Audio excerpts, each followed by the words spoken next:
and coffee.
Well, if no one's gonna drink this, maybe I'll just...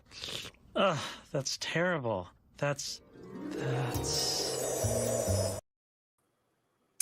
Well, good morning, good afternoon, good evening, and good golly, Miss Molly.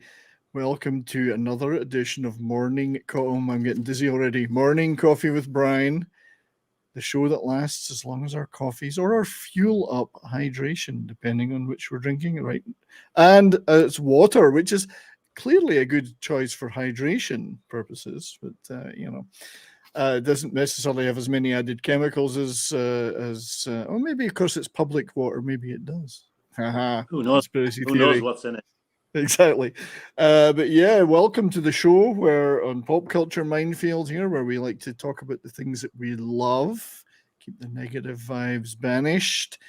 And one of those things is classic rock, which I'm looking forward to having a great conversation about today. So hello to everybody out there on YouTube and on KGRA Digital Broadcasting. Good morning to you all. I believe we're also going out on Facebook and supposedly Rumble, although there may be some technical issues there this morning. Not with Rumble, but with us. So good morning to everybody in the chat already. We got Slasher Fred, which is the beautifully named Slasher Fred. We have D-Bud Martin. Good morning, buddy. Anima Confusa. We have Penny, and we'll obviously be keeping in touch with you guys throughout the show. I'd also like to give a shout out to Fuel Up, our sponsors. Fuel Up Hydration, finest cellular hydration. It helps support cognitive skills, focus, concentration, and energy, all the things I normally lack, especially at my age. And it's got 3 formulas for wake, play, and rest. It contains hydration. It contains things like sodium, potassium, and magnesium. All the other great things we need. It's vegan friendly and it's keto friendly. And best of all, it has no soy. And you can get Fuel Up Hydration at their website and use the code Morning Coffee Brian, and you would get a little bit of a deal there. So we'll be seeing some Fuel Up stuff later on at the break. But thank you to them for sponsoring us. So without further ado, I'd like to introduce today's special guest, Mr. Alan Granny Grange. How are you, sir? Hello. All the way from the United Kingdom, ye olde England, in fact. And how is England today? Southport. Is England still there today? Is it still existing? I went for a short walk and some of it was still there. Can't speak for the rest. What's the weather like? Well, I don't care. I mean, I don't care about the weather. I come here and I enjoy it. It wouldn't be so green without the rain. But I have been incredibly lucky.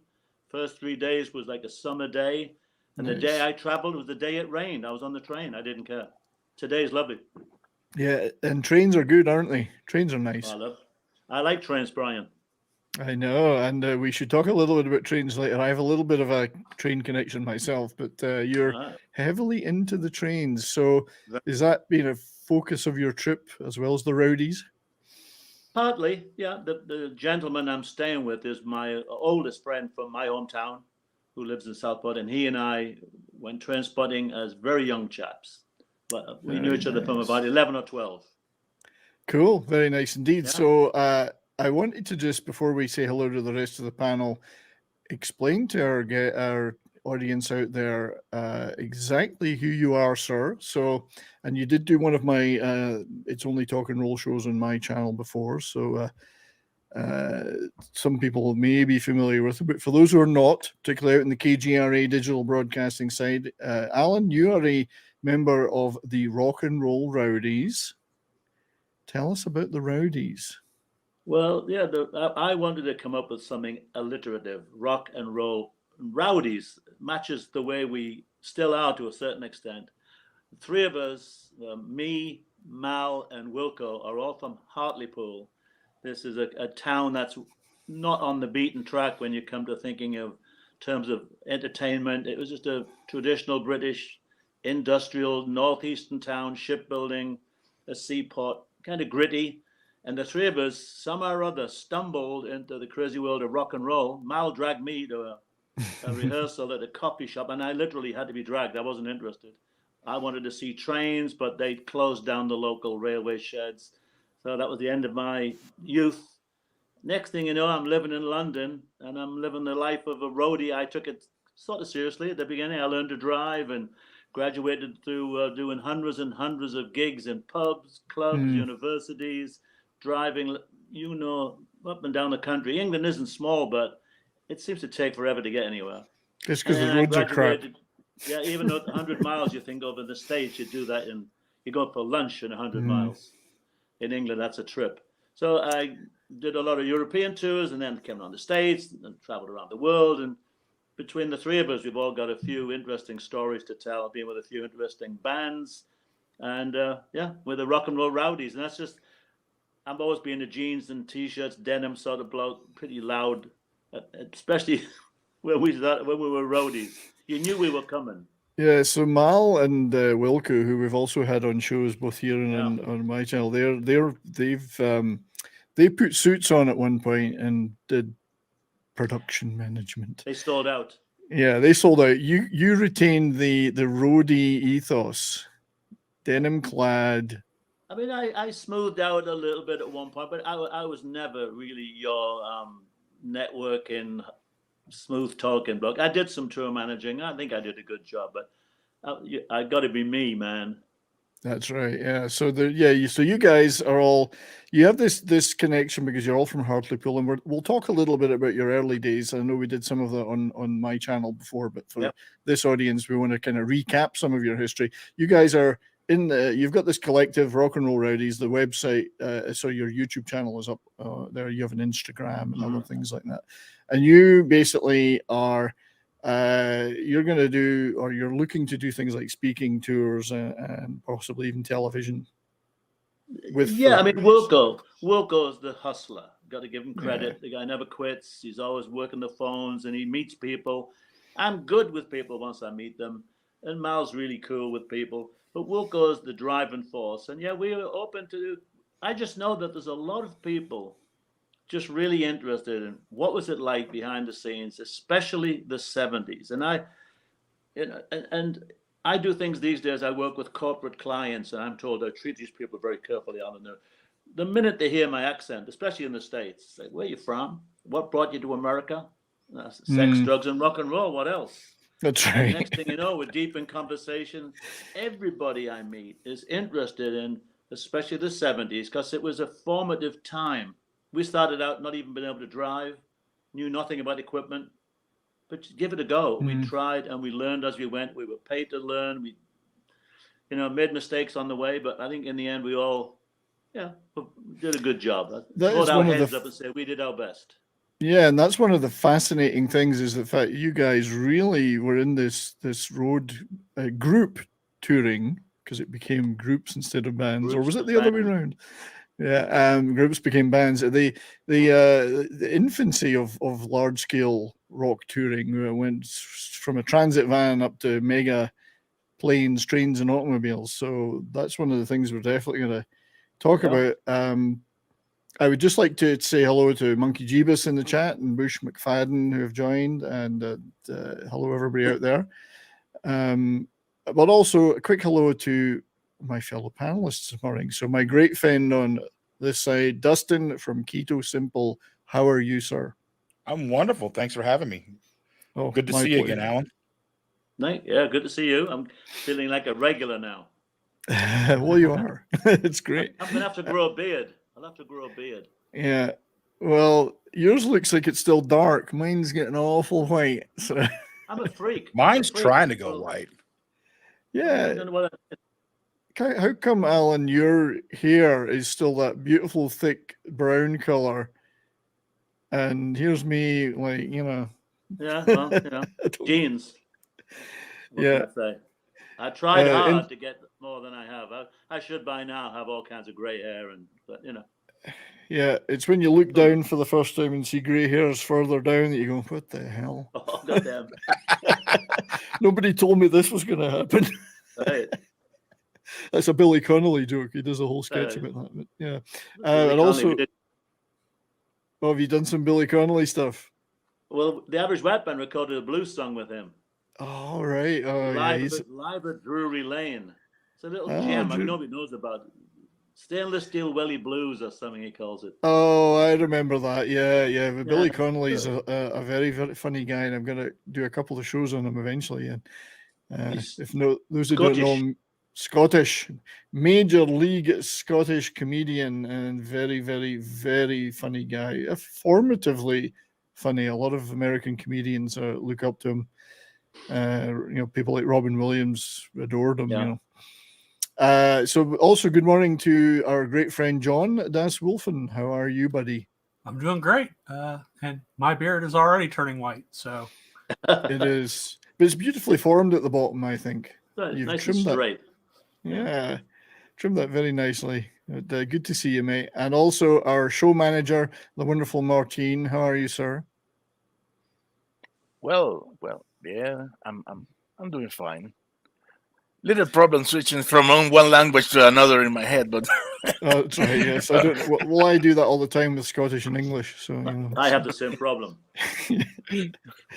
So, welcome to you all, and again, welcome to everybody out there. I wanted to start with nothing to do with rock and roll per se, but you've been sending me these, and now I live in Canada. I miss some of the aspects of British cuisine. You've been sending me these wonderful photographs of what you've been eating. Now, doesn't that look good? Dustin, how does that look to you? Well, the eggs are okay, and the coffee, I think. Yeah. You don't like hash browns? Keto. Yeah, too many carbs. According to D. Bud Martin, Billy Connolly played the second last murderer on Columbo, so that's pretty neat. Oh, that's a good one. I wonder who played the last one. Probably Patrick McGowan. I mean, he was always in that, wasn't he? So this was what your breakfast had. And who's noticed there is a lack of meat, though? Yeah, I'm not a big meat eater. Right, but it does look pretty nice. And I don't go for this. I don't go for this fake meat because what the hell is it made of? So I just don't eat a lot of meat. Grown in a lab, apparently. Yeah, 3D printer bacon. 3D printer bacon, yeah. And also, I like the double naturals. I mean, the eggs there. So it's yeah. Good morning, Courtney. How are you? Where is she? I don't see her. She's with us, but only in spirit. Can you hear me now? Oh, we can hear you now. Yeah. Morning, guys. How you doing? Good morning. How's everyone doing? Good morning. Courtney, of course, famously connected to many rock and roll bands, as a bass player and a kick-ass musician herself. So. Oh, stop. But Brian, can I point out something about the breakfast? It's very British. You can. HP sauce. People in Britain will never complain at the sauce. They'll bitch and moan all the way home. But when it was a delicious breakfast. It was lovely, exactly what I wanted. But it came on an ice cold plate. So by the time I got to the eggs, the bottom of the eggs were cold, the mushrooms, this, that, and the other. So I went to the counter. And I said, it was a wonderful breakfast, but the plate was ice cold. She says, yeah, we get told that a lot. Like, they don't do anything about it. She said, yeah, we get told that. I go, well, my mother 60 years ago used to heat the plates up. She could do it. How come you can't? Yeah, I can't stand that. Yeah. I mean, not taking the feedback is ridiculous. So that was that one, but there was also this a very English scone, a scone or a scone. Yeah. What would I you thought say? that was cream cheese and jelly. That's what I thought that was. It's real It's cream, real thick clotted cream. clotted cream, which causes clotted arteries. I'm Yeah. drooling. Yeah, very nice. And I think you sent me another one. Yeah. Chicken and leek pie.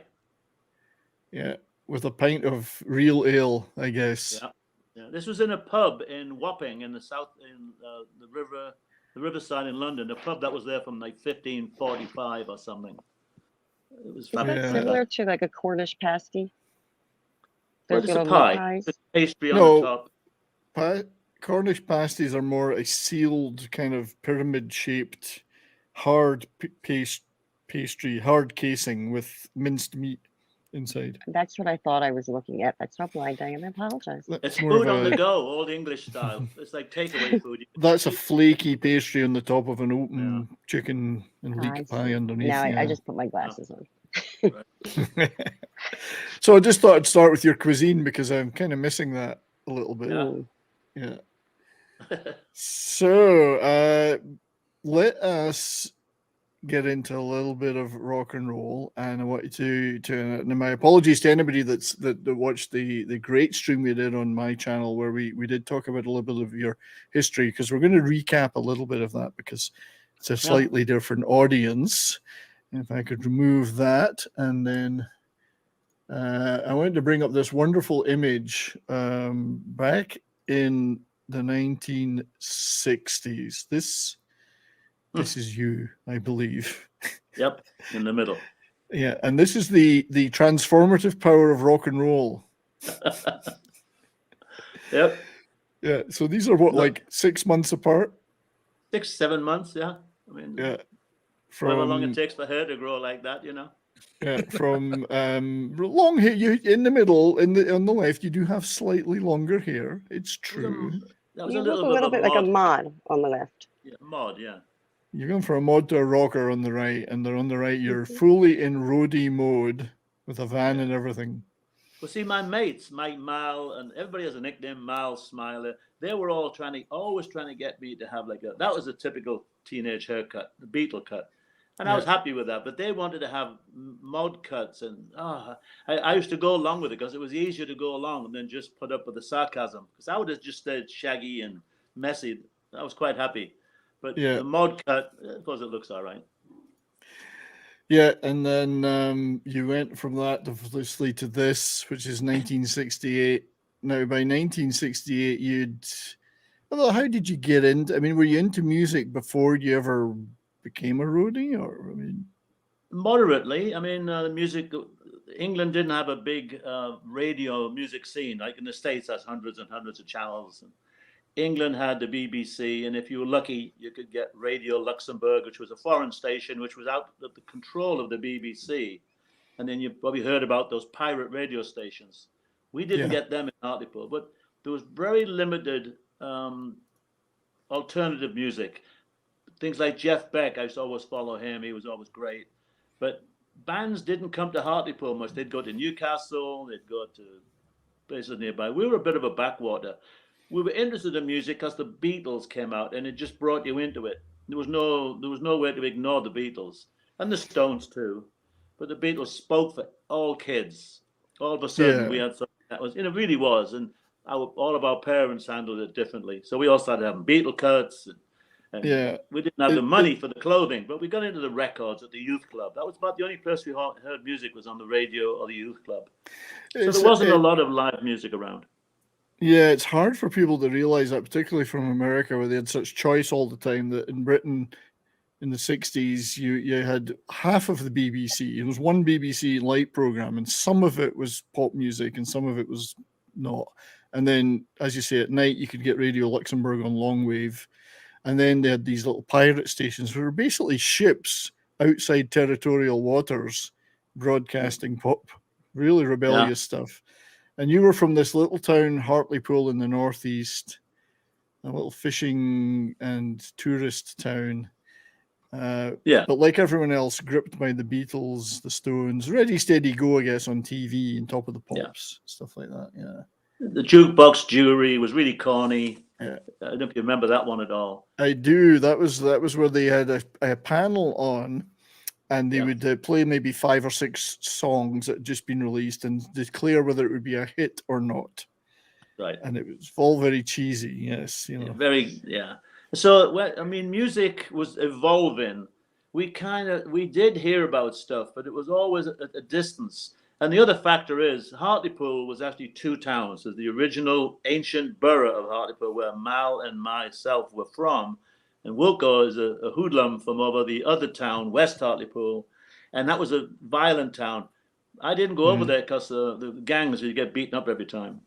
And most of the time I was off train spotting. I was looking at trains. I wasn't really following it closely. But we were aware of it. I was aware of it, but if I was given a choice to see a band or a train, I'd take a train. If you could get a band to play on a train, then you'd be perfect.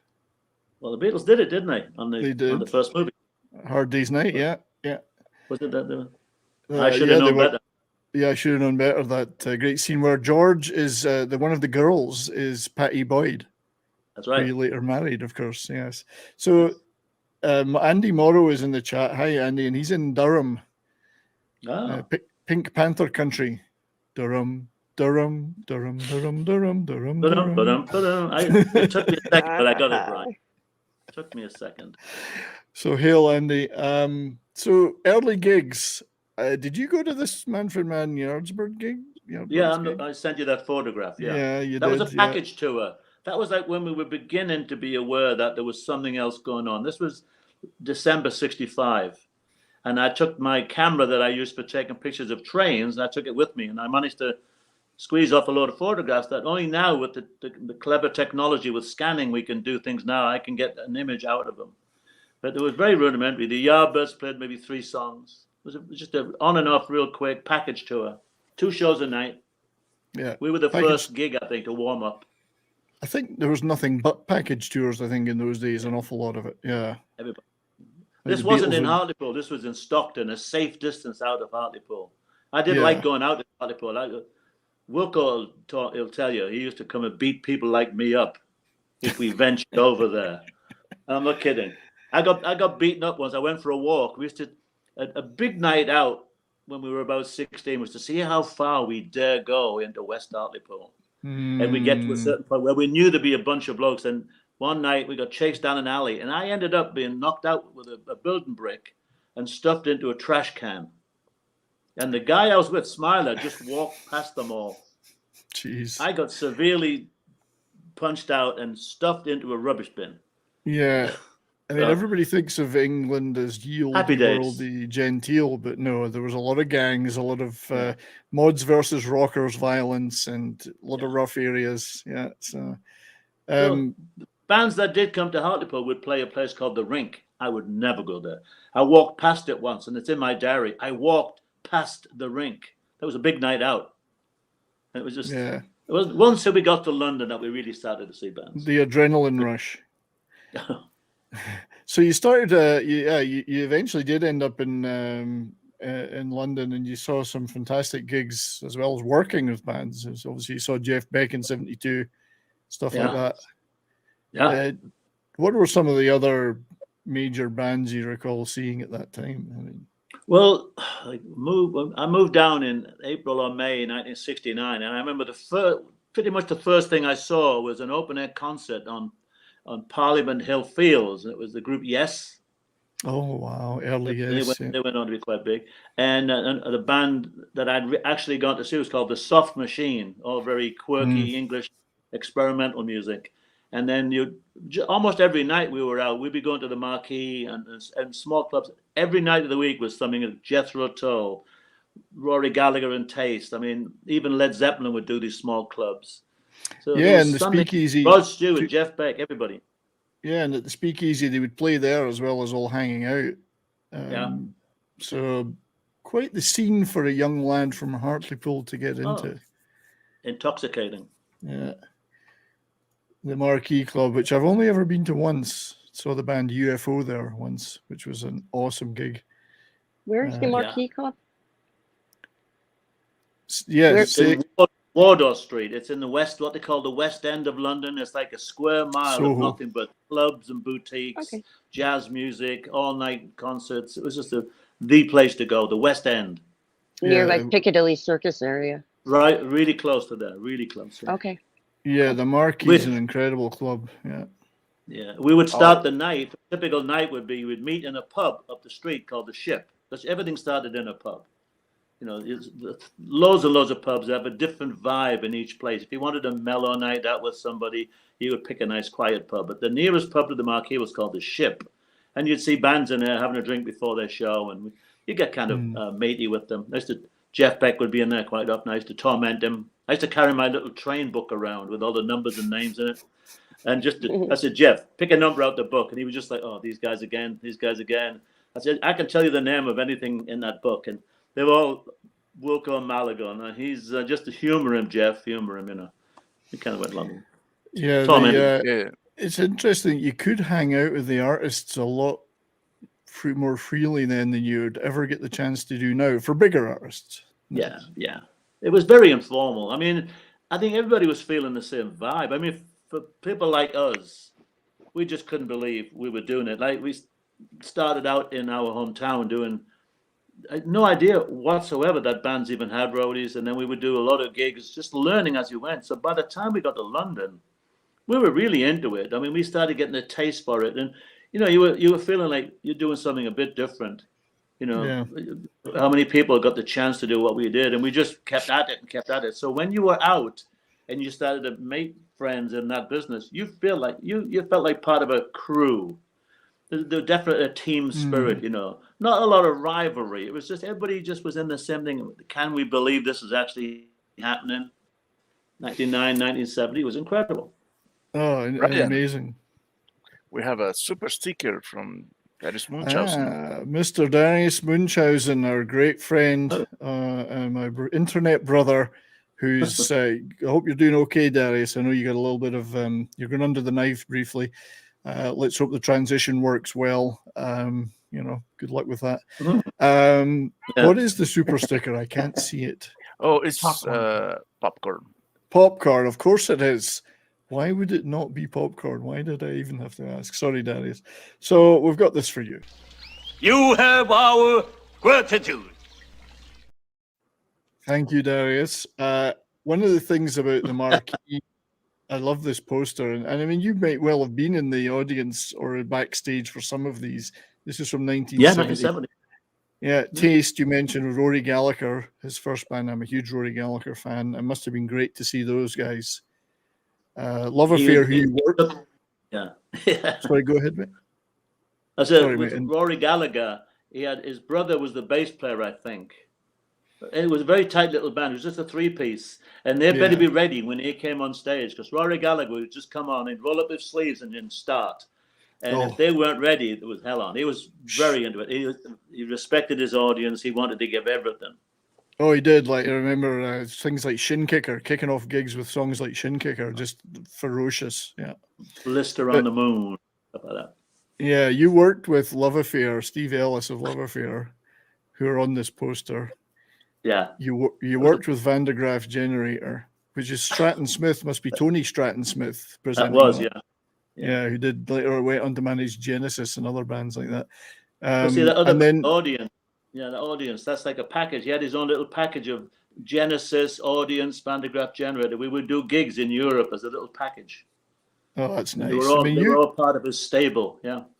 You've done a lot of prog rock stuff in those days. I was really into it. Yeah. Yeah. It's pretty neat. But also in here, is this your band, Granny's New Intentions? Yeah. Your own band. Have you ever played? I certainly had some intentions, that's for sure. Yeah. I thought the same thing with that name. Yeah. Have you ever played? Do you play at all? Any instruments? No, you know, I can't. At the beginning, I was always interested in drums, and I still am. That's the first thing I hear in a record, if it's got drums in it. I hear the drums. But I'm not analyzing. I can't play. But when I first moved to London, I lived in a basement flat with another drummer, and when he was out, I would be going mama da da mama on the snare drum and messing around. But whenever he came back, I was too self-conscious. And then I found out, like, I was getting ahead, having a lot of fun without it. And eventually, I met my hero. It was a guy called Robert Wyatt. He was the Sock Machine drummer. Oh yeah, yeah. I loved that band. Robert Wyatt tragically, of course, suffered a bad accident and was ended up in a wheelchair. Couldn't play drums again, which is a real shame. He does that wonderful version. He did that wonderful version of Shipbuilding. Yeah. The Elvis Costello song, or he wrote it, or one of them wrote it, and the other both did it. But you know, Robert he felt liberated. He's a very deep thinking guy, Robert Wyatt, and I got to know him a little bit through a mutual friend. And he saw the accident as a way to free him from the limitations of just being a drummer. And it was amazing how he took it forward. But when I was going out a few times, we went to some concerts. We go and see the band together. I didn't know him well, but we kind of got on. And he says, "You know, I envy you." I said, "You envy me?"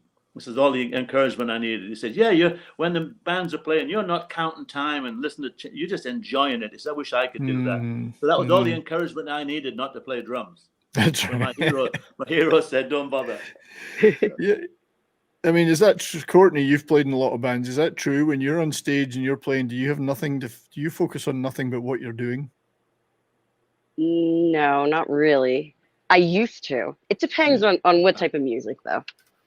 That's Right. basically it. So you can check out the audience while you're playing and just kind of groove. Yeah, groove a bit. once I know the band, if I'm playing bass, I'm tuning into the drummer. But if we're tuned in together, then we're pretty good. Yeah. Yeah, it's probably more subconscious by then, isn't it? You're playing the music. Yeah. But I knew what absolutely. he meant. You'll hear guys go, "Hey man, listen to that. It's a really neat change, man." I said, "No, I just hate all that. I just like to play." I just briefly wanted to touch on this photo. You worked with King Crimson, but in a later era, the Adrian Bellew and Tony Levine era. This is the backstage at the Marquee, though. Yeah. I mean, look how tiny that is. Yeah. You walk through a curtain onto the stage. There's just a little ragged curtain. You just push it open. Yeah, they've got one greasy-looking mirror to get their makeup on. Yeah. It's like two That looks like a apartments. lot of places I've played with a tiny backstage like that. yeah. But it must have been quite, and it must have been tricky even then when you didn't have a big backline or a big PA to get gear in and out of there. There was an alley in the back. In the back, and they also had a recording studio. So, we didn't have a lot of equipment at that stage, but everything was heavy. 4x12 cabinets and stuff. But it came in through the dance floor and up onto the stage. Right. The dressing room, you had to go on the stage to get into it. It wasn't. I don't remember there was a side entrance, so there was no like hiding. You saw everybody. If you think about it, and everyone's smoking, and a lot of electric stuff would be pretty willy-nilly. Think of the fire. Oh. It gives you chills now thinking about it. Probably. Oh well, when jumping ahead a little bit with Graaf Generator, we were going to do gigs in Europe, and Italy is different everywhere else. I love Italy, but it's a little different. They'll get to things later. Domani, we'll take care of it tomorrow. Blah blah blah. But we did a gig once in Turin where you think now it's a wonder we survived. There were so many people in this little club, and all the sweat and the breath was condensing and running down the walls like a waterfall. And all the amplifiers are blowing up and popping and crackling. And we had to go back in the next morning and fix everything. But that was one of those places, like 300 people over the limit. Yeah, and I've been to see bands in clubs though where the guitar or the singer would touch the mic stand and oh shit, So even in the 80s and 90s, it would still be. There's always a chance. Anytime with electricity, there's always a chance. So it just needs to be one little wire loose somewhere. Did you see anything really bad ever happen with any? Oh, we had it happen once. Yeah, when I keep moving forward a bit, but when we were with the Average White Band, we did the Montreux Jazz Festival in '77, I think it was, and they were recording it, and there was all these technicians leaping around, plugging and unplugging, and Alan, the bass player, touched the mic, and he got thrown all the way across the stage and hit the wall at the back of the stage. And I said, "Can we all stop unplugging while the guys are on stage?" And that's just so. That happened once. Yeah, and the thing is, if it happened in the US, the voltage is so much lower, so it probably isn't as bad. But in Britain, it's a higher voltage, and it could kill you. Yeah. But I think the way I understood it, they said a little knowledge is dangerous. We knew a little, we tried not to be too smart about it. We just played safe. But I think if you grab like a microphone and if you're hit with AC, you can't leave go because it's an alternating current in your muscles. I believe. So you see guys testing a thing with the back of their hand.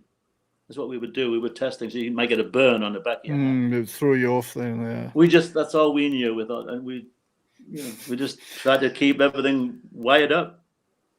Yeah, I mean, is that why some people never put the mic down? They're stuck to it. Some guys will never put that. You'll see a guy who'll deliberately put his hand away when they'll get the hand away from the guitar while they're holding the mic. Some guys have been burned, It just becomes instinctive. Yeah. And everybody thinks rock and roll is easy and fun. Well, that was when we were going, hang on, do we know what we're doing here? Sometimes you would hope that the place you were visiting, that it would be you had no control over it. If they didn't have the earthing system, the ground system together, that's where you were running a risk. So it was a lot of hit and miss. A lot of it was very hit and miss. And this is the stuff that fascinates me, is these early days of in fact you started with an era where there was no PAs, no backline, just a handful of little amps and a guitar, and then it went to, well, we've got this backline now, and you got to figure out how to be an electrician, you got to figure out to tune a guitar, to set up a drum kit. Did you literally learn all that on the job? Yeah, I mean, literally. I would be with a band and I would know that equipment, and I didn't look beyond it. So I would have a reasonable understanding of what to do if something went wrong. And then you'd maybe leave that band and go to another, and they would have different equipment. Like Van der Graaf was very electronic. And so I was bluffing it. I mean, I didn't pretend. I just set it up. Luckily, the organ player was a master technician, and he would repair everything. He would, during the show, he'd say, plug in the soldering iron. I need to change something, and I'd have to hold a chord on the organ while he. It's just put your fingers here. So the next band would I'm have. assuming that was Pete Hamill. Peter Hamill was the singer. This is Hugh Banton, the keyboard player. Oh, Hugh Banton, right? Yeah. He was a real boffin. These guys, they were like public school boys, and he was a real boffin. He still is to this day. He wanted to make the organ sound like a cathedral sound. And stuff. Did he? But like the next band might just have drums, bass, and a Fender Rhodes, a Wurlitzer. So you'd learn what that was, and just like that. Did he have one of those, like you see Keith Emerson and others with this bank of cables behind them plugging shit in? Did he have one of those? Well, his was homemade. He had a thing. It was about 6 feet tall, and there was all of these amplifiers. They were all tube amps. He might have had a couple of solid state effects things, and he put it together in like a Meccano set on wheels. It was a big tall thing on the wobbling, and we would wheel it into places, and it had all the cables. And what's funny is I used to just stack it up, plug it in, but it worked. It wasn't until somebody bought me a copy of that video you showed in color in Belgium, and I go, that's what I was setting up. Okay, I've still got that. Years and years later, that's what that was. This is the Van der Graaf Generator clip. Yeah. Hang on. I've got. He had echo chambers and folded bass cabinets, and I didn't know what that was at the time.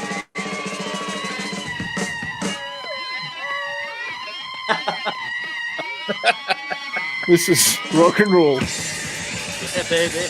I'm going to see Melt Banana now. No guitar player. I love them. I wish I love them already. Yeah. You tell them if anybody's out of tune there. Yeah, they're a unique band, Van der Graaf Generator. But I've got the opening of that clip. It's a song called Theme 1, which was used. George Martin wrote it, and it was used as the theme music for Radio 1 for a while. When they used to start. That's in the days when it wasn't 24 hours, so they would start at a certain time and they'd play a theme song for the radio station and then start. And that was a big hit in Italy when we were there. It was monstrous. We'd be doing a tiny little club in one place, and the next night we'd be in a Palais de Sports in like 20,000 people. It was not, and the same PA, tiny little PA. Yeah, I've got some pictures of that, which we'll get to in a minute for sure. I just wanted to see if I could find the opening of that. Here it is, Belgium in 72. You may have been with them at this time. It was. I have the contract. I just found the contract for it. Yeah, you've got all the you're the archivist in the Rowdies. But this was actually a hit single in Europe. So this guy used to solder his own keyboard during the.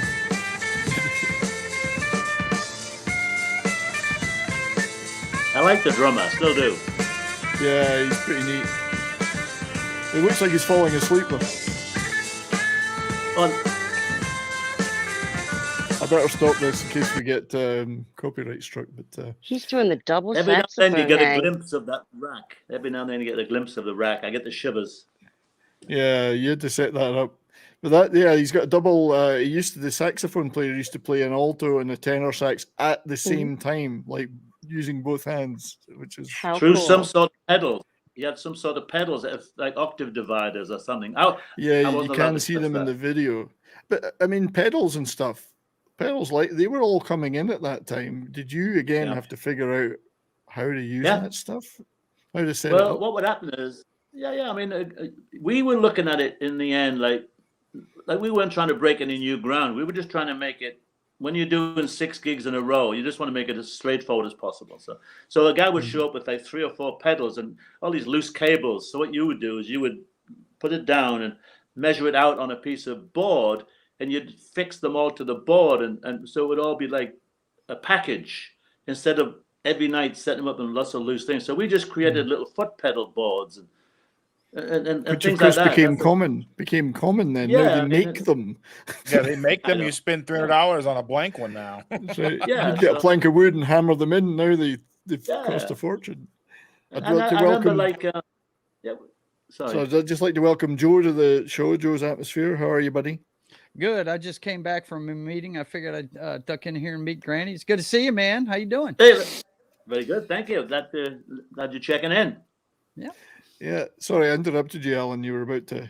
Well, I to just, say I something. keep having these little memory flashbacks, and setting up the drums. You like guys have some drummers can just play anything. Other guys, everything had to be very precise. And I remember I made this.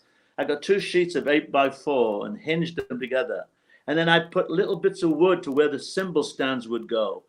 And it was like. Phew. Now, whether I might have seen somebody else done that, but it was the next step. The next thing you know, you have a riser. And and then the keyboard player goes, how come he's higher up than me? Well, he's sitting down, so he needs to be higher. Yeah. Well, I'm sitting down at my keyboard, so up you make a riser for him. Keyboard riser. They never I mean, now, it's like now you see drummers come in with their own rugs and they've got them all taped off and they lay the rug We down, did all that. so they know where their throne goes, their kick drum. They know where everything goes. Oh, and I mean, and I they've had a got the terrible racks all reputation. locked. Yeah, we didn't respect anybody. I mean, if I ever had a bit of an ego trip going, it was just I'm with the band. I can do what I fucking like. And sometimes you just go into this beautiful place and you'd have to hammer 6-inch nails into this parquet flooring, and they go, "What are you doing?" Other guys would put a big weight there, but the weight would move. So 6-inch fucking nails into the floor. So. You It's gotta do old the- hardwood flooring that's been there since the 17th century, and you're. Just busting it up. Yeah. It just You want us to just play or struck, not, man? it struck me as funny that you may well have spawned a potential film series, Riser Wars, as everyone tries to get high. It's the nuclear arms race of bands. I went higher than him. I went higher than him. Yeah. And then But there was rotating nothing we drummers wouldn't that have a go go round at. and round. Yeah. Yeah. There was nothing we wouldn't have a go at. There was no gig too far, no equipment we would just get it done. And this we is were the having standard. 21 years old. We're 21. Yeah, this is the standard transport for bands in the early 70s. Oh yeah. The Ford Yeah. Transit Classic. van. Beautiful lines. Yeah. And you could sleep in that too. Yeah. Yeah. Yeah. You get started with the that. front row, you get 3 in the front seat and 3 or 4. And they put aircraft seats in behind. That's when you know your band had good management or would spend some money to put aircraft seats in. The roadies would sit up in the front or lay on the gear, but the band would be sitting in the aircraft seat. Yeah. Yeah. I guess if the driver had too much acid, you may well have taken off. So maybe they needed the. Oh, yeah. Yeah. Yeah. Driving What under the year is influence. that? What year do you think that is? 70, 71, I'm guessing. Yeah. I always loved the look of that van, the beautiful. There's something about it. And that was the van to have. If you were the band. My dad had one. That was Oh, That's wow. a thing of beauty, man. My dad had one, but what he did was he nailed in a wooden bench behind the front seats. So actually screwed or bolted in a wooden bench like you'd get in a park or something. So we had to sit in this freaking wooden bench to go like 4 or 5 hour trips. The family. Yeah. We used to fight to get in the front seat. Oh yeah. Oh yeah. And I was the third in line in the children, so I never won. But yeah, you could get every piece of equipment in the back, and the roadies could sleep in it, and the band if necessary. Well, they're really good to drive. But I remember I was with this one band called Armada. They never went on to do anything, but another prog rock band, and they got a new bass player, and he came with his own van. Well, this thing, I'll go in sweats. You'd be driving along the road, and that's something wrong with the steering box. Because there was like so much play, and you're going like pre-motorways. You're going down a 2-lane road, a big truck coming at you, and you just kept thinking you were going to be wobbling out into the middle. It was nerve-wracking, and you'd be going hundreds of miles, like thinking, I don't really have control of this thing. And then you drive back after the gig. Oh. And you would have to go from like London back up north, and then back down again the next day. It was never. Yeah, it was just most of the time. I mean, if you were going up north, if you were going to Newcastle, you might stay in Hartlepool for a night. But there wasn't a budget for hotels. Yeah, Wilco was saying that they didn't book hotels for you guys. You just had to do whatever. It just depended. Like I said, it depended. I mean, you sleep in the van. We were 21 years old. You can sleep on a fucking clothesline. You don't care. You're drunk. You're not paying attention anyway. You pass out. I mean. We were like totally into it. It didn't matter. It wasn't even. It sounds like a lot of fun. I know you worked hard, and there would be some bad moments like any job, but it must have been fun. It's incredible. Hanging out with these bands and incredible. Meeting all these guys. I mean, I've got so many memories. So many memories. So just flip through some of the. So this is, I think, now I can't pronounce this band's name. It's Nidrolog. This is Nidrolog. Gnidrolog. They were from Hartlepool, though, weren't they? Or... No. They were my first pro gig. They were my first pro band. They were just a nice little prog rock band. 2 guitars, the bass player, the drummer played oboe. So you're not got many oboe playing drummers. Wow. Percussion and horn? Which is kind of tricky because you need your hands for both. And one of the guitar players played recorder, so they would have little melodic things. They were quite a nice little band. And this clipping, there was a reporter called Chris Welch. He was a real toady. He was trying to hang out with all the big guys. Yeah. And he took a dislike, and he said Gnidrolog were the worst band in the world. And he could possibly have ruined their career. So I went from Gnidrolog. My next band was Graaf Generator, and this is one clipping where it says Gnidrolog are not the worst band in the world. Graaf Generator are. So I went from one to the other. We sat through them and watched them generate nothing but depressing dirge and drivel. Talk about pretentious. I loved it. Wow. Yeah. This is you working for them. This is the early days of you as a roadie. Look at that. That was my first pro gig. I answered an advert in the Melody Maker. Roadie wanted £10 a week, which was good money. Live with a band, and that was it. Awesome. I thought, I've cracked it. I'm doing it. I came from Hartlepool and hung out with my mates, but I finally went on my own and did it. I couldn't believe it. I'm in like Flynn, yeah. I expect that it was you were fighting with anyone else that worked for them to be the oboe roadie, because all you had to do was carry a little case. Yeah, that's right. You can handle the Hammond organ. I'll take the oboe and the recorder. That's right. Yeah, I'll take the oboe. Yeah, that would have been a good gig, wouldn't it? Yeah. This is in Hartlepool. That is me with the guitar. I can't even put the strap on properly. You notice? I don't know any chords, and the guitarist is just hoping I don't break it. The drummer's got the stripy jacket and the painted face. This is my first ever gig I ever did. Wow! This is actually the first ever gig. And they pressed you into playing in the band on the guitar. They knew better than that. We were at the rehearsal. My friend Mal said, "Come and see them." Yeah, this is at the rehearsal, and I recognized the same little mod haircut. And so they said, "Come to the gig at the weekend." I said, "I don't want to pay." Well, carry the guitars in. That was it. Yeah. I got drunk that night. I got drunk and caused trouble, grabbing women's exterior parts, and they had to call the police. I was an instant convert. That's it. You're retrospectively banned now. Yeah. That's it. Your band. Yeah. So this is their album. I've actually got this album on digital. So it's quite nice. It's quite a nice album. Well, you know, I got an album credit on their first album. I actually had. I was in London being a roadie with an album credit. I'm like, that's pretty cool. It was amazing. And this was the actual van on tour. Yeah, this was still in Hartlepool. That's me with all the hair, and Mal's got the hat on. The owner of the van is leaning on the broken headlight. We hit some roadworks on the way back from a gig, and a scaffolding pole came right through the headlight and almost skewered me in the front row. We thought this was brilliant. I still had a job at the time. I still had my job. I went in the next day telling them I almost got killed on a rock and roll gig. I mean, they were like, "Who is this guy?" I used to be the schoolboy. I turned into this maniac. He's wild man of rock. Yeah, that was instantaneous. No, this is another band that I actually love, is Stack Ridge. Yeah. Another prog rock band who you worked with. Yeah. And again, a really weird band because, they did some kind of rock stuff, but they did an awful lot of lounge, like they're sitting in deck chairs playing lounge music, and a very, very cute band.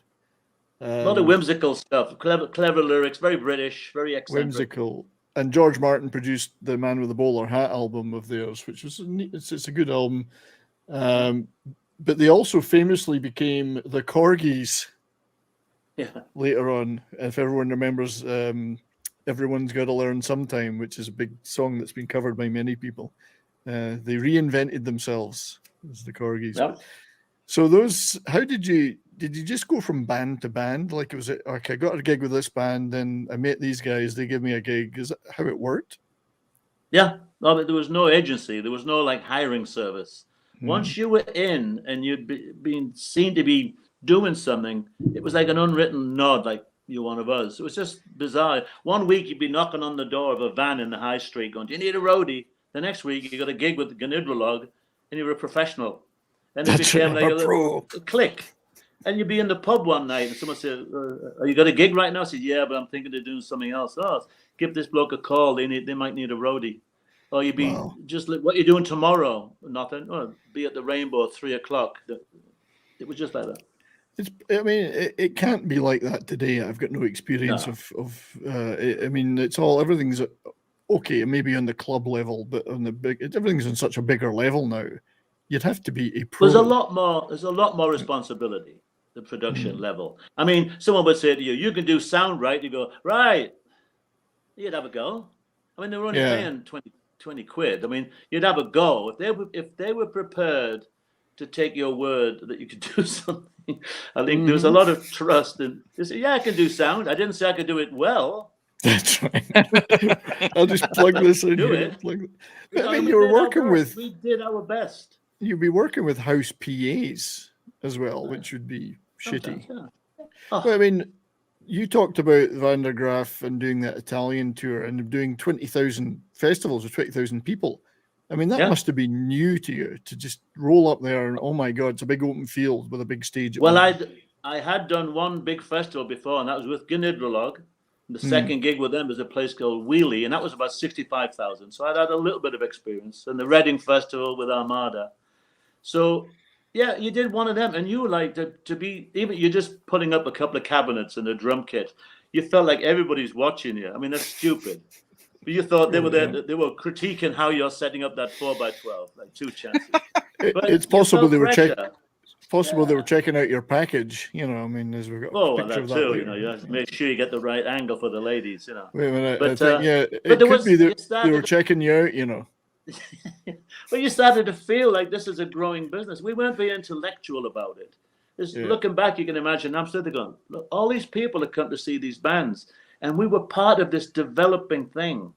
You know, it was just bit by bit. PAs were getting bigger, and you were just a part of a huge thing that was evolving. It was a good thing to be involved in." Yeah, and then you worked with, we're getting near the top of the hour for the ad break, but you worked with Vinegar Joe, Robert Palmer, and Elkie Brooks. Right. I think Wilco. And Mal. We all worked together. Yeah, you three guys went into a lot of stuff together. Then, and then you got into your your psychedelic phase. I mean, Looks like you're going to Woodstock right there, buddy. That's Look right. at that tan. Yeah, look at that tan. The sun was shining in Britain on that day. That's in London. Got my trucker. I got my farmer's arm. Yeah. I just love these. These are great. And there's That's me. you reading a book. It's probably a list of hotels in Europe or something. No, there's probably some cheap smut. Yeah. Aldous Huxley, probably. Aldous Huxley, Brave New World. Yeah. Yeah, Who knew that was actually going to be a roadmap for the future, not just a science fiction novel. Yeah. And then you worked with Steve Ellis in Love Affair, who had a couple of big hits, Everlasting Love. And there's Steve Ellis on the right, outside the Flamingo in London, which you must have been in Zoot many Money. times. Zoot Money. Zoot Money there, and then little Andy Summers of the Police next to him. Way back in the 60s. One of the gigs I did see before I moved to London was Dan Talian's Chariot, Zoot Money's psychedelic thing with Andy Summers. Yeah. So that was one of the live gigs, but I was already with the band, so we were invited as guests and stuff. So I might not have gone otherwise. Yeah, but look at little Andy. He's so cute. Yeah. Hell of a drummer, man. Love the Police. He's a guitar player, but Okay. he's a hell of a drummer for a guitarist. Guitarist? Okay. Andy Summers is the guitar player. He was the guitar player. Okay. Stuart Copeland's the drummer. Yeah. Stuart Copeland. Okay. Yeah. And then Ellis. Steve Hey, at least I Ellis. got the band right, man. Yeah. Back off. Gentlemen, I believe we time. have to go to our ad break. So, We'll Bill? see you after the break. Hi guys, this is Gerry from Pop Culture Minefield here on KGRA, and we're leaving for our first break. I hope we survive. Did you know 75% of Americans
Hey members, the new KGRA DB app is now available on iOS and Android devices. Gain on-demand access to any KGRA DB programming. Download any show directly to your mobile device to listen or watch on the go. Go to the App Store and search KGRA DB. Oh wow, we survived. Welcome back to the commercial break. Now for some more Pop Culture Minefield on KGRA. Welcome back, everybody. Thank you all in the chat on YouTube. Thanks to everybody on KGRA Digital Broadcasting and all the other platforms for being with us with our wonderful, wonderful guest, Alan Granny Grange, roadie extraordinaire. All these wonderful memories, mate, and we're never going to get everything done in 2 hours. We're just kind of hitting the high points here. But those early days, absolutely thrilling stuff, and things got bigger and bigger. You worked with bands like Wishbone Ash, both in the UK and the US. That must have been quite a thrill to go to the US for the first time. How did that come about? When was that? Well, that's another one. You're asking, how do we get these jobs? Well, when Steve Ellis and Zoot Money, the band was kind of breaking up, and I was in studios, and the next studio was the drummer, the oboe-playing drummer from Gnidrolog was with a band called Steel Eyes Span. Oh, he I says, remember that. We're going to America in a few weeks. Do you want to be our roadie? Sure, why not? And that's how it happened. We were supposed to go twice, but back then you had to have an artist exchange. You had to be an American artist had to come to satisfy the unions. We couldn't go unless there was a similar outfit coming over. So it got put back to June. But I remember the flight, Pan Am 55, from London to Boston. And I remember we flew over the Atlantic because you don't see anything of America. You land on an artificial island and you go through a tunnel to come to the north end of Boston. Talk about anticipation. I'll never forget. I took a picture as we come out of the tunnel. First view of America. It was a big billboard about all you can eat abundanza, all you can eat mama. Welcome to America. The Logan Tunnel. Yeah, that's not a fun. And we went to a Holiday Inn. All I knew about America was that everybody had a weapon. Mallet told me the people laying in the streets, bleeding to death, and guns everywhere. Pretty true, really. And so, and I'd heard that Frank Zappa album about the mud sharks and the Holiday Inn thing. So we went and checked into this Holiday Inn in the suburbs of Boston. I realize now it's west of the town. And we got cleaned up. We went down to the bar just to wait for it all to happen. We thought every Holiday Inn in America was just like a non-stop party. So we sat in there and the jet lag's kicking in. Well, any minute now, I guess all the ravers will be here in a minute. And we end up just going to bed. We thought every single place was everywhere in America we thought was all like sex and drugs and partying. You thought it was the Chateau Marmont everywhere. Oh, yeah. So, yeah, it was fantastic. And then the next day we had to pick up the equipment from the customs, and we had a bit of a free turn. So we drove down to Plymouth. Yeah, we drove down to Plymouth Rock. All right, that would be nice. Yeah, the folk rock, Maddie Pryor, very lovely. Maddie Pryor singing. Weird conglomeration of folk and rock. Yeah, interesting little band. Had a big hit with a song called "All Around My Hat," which I guess they were playing a lot at that time, but which was an old traditional folk song, kind of rocked up to a boogie thing, But yeah, that was must have been exciting. Did you find that as a British roadie in the US that you were exotic? Oh, of course, I love your accent, man. Yeah. Don't talk with your mouth full.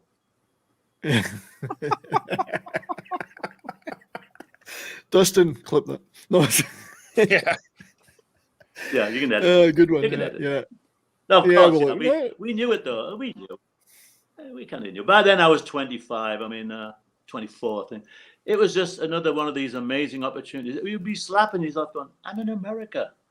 I'm getting paid to come here. And it was hard to describe. We could do I think the Rowdies, we've done a few episodes about first time in the States, first time in California. And the three of us, we just, like you said, there's not enough time.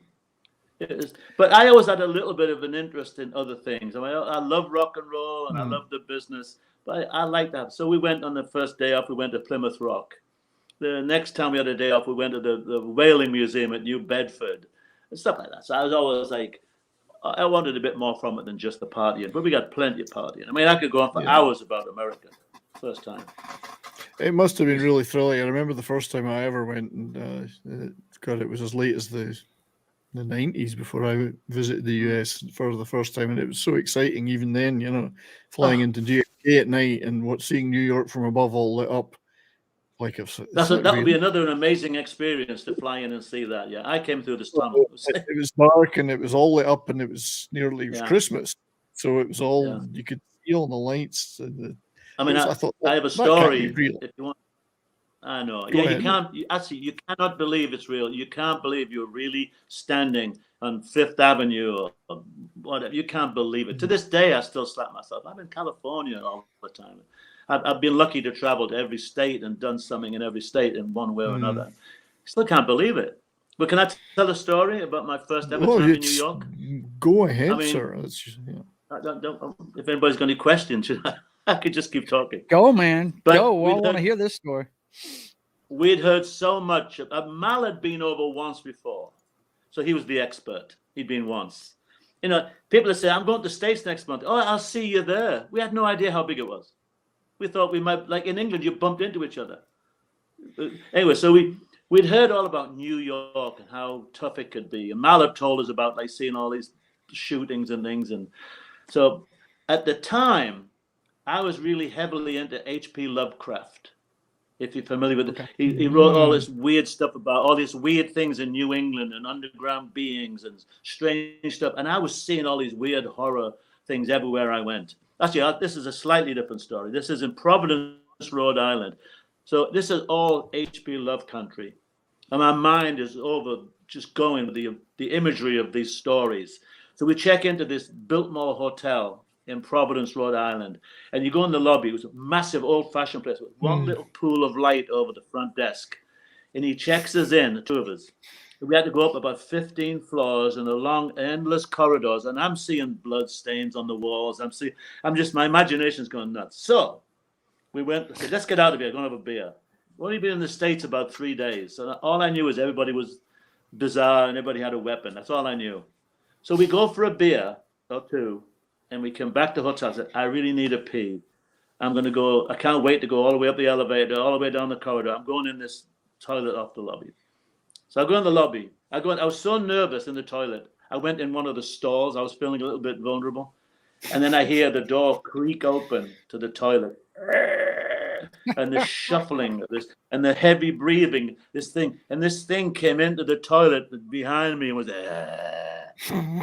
I just absolutely leveled this guy and said, I'm not staying here. And we went up, checked out, went to the Holiday Inn and stayed at the same place as James Brown's band. It was just, oh, wow. I mean, I'm going, this guy comes into the toilet where I am and starts breathing down my shorts almost. It was like, That was just the first few days in America. I thought at first that you were talking about Wilco maybe came in behind you. Well, Wilco and I have always been very close. Yeah, well, not quite as close as Darius is suggesting with the hole in the stall wall, but that's well, the glory hole. Yeah, the glory hole. Of course he is. So that was a typical, like everything in America was bigger, and we didn't read when you wanted to get off at the city, you get off at the downtown exits. We would get off at the first exit and kind of come through all the suburbs, seeing all this weird stuff. So we were learning as we went. You're picking it all up, you know. You don't want to do that in Detroit or Chicago. I was fixing to say, you do that in the wrong city. No, but we did. That's what I'm saying. We did. You do not want to do that. You'd end up like this. Take him to Detroit.